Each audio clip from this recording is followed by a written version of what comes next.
১০০ বছর পর মিশরে পাওয়া গেল আরও একটি রাজ সমাধি। আপনারা জানেন কি, প্রায় ১০০ বছর পর মিশরের লুক্সর শহরে একটি নতুন রাজ সমাধি আবিষ্কৃত হয়েছে।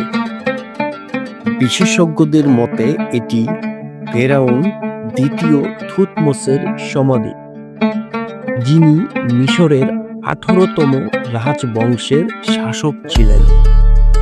এই আবিষ্কারটি সম্ভব হয়েছে ব্রিটেন ও মিশরের প্রত্নতাত্ত্বিক দলের যৌথ গবেষণার মাধ্যমে।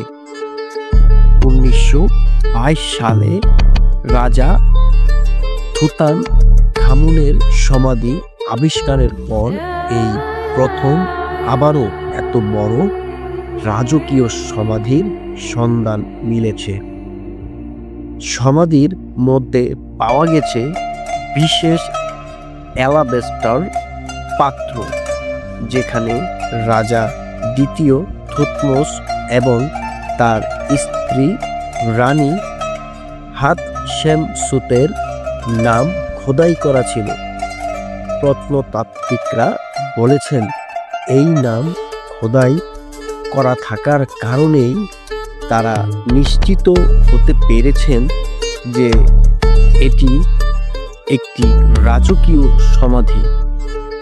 এমন ঐতিহাসিক আবিষ্কার বিশ্ববাসীর কাছে মিশরের অতীতের আরও নতুন রহস্য উন্মোচন করবে বলে মনে করেছেন গবেষকরা। বিশ্বের আরও অজানা তথ্য জানতে আমাদের সঙ্গে থাকুন। সাবস্ক্রাইব করুন প্রাইম নিউজ এক্সপ্রেসে।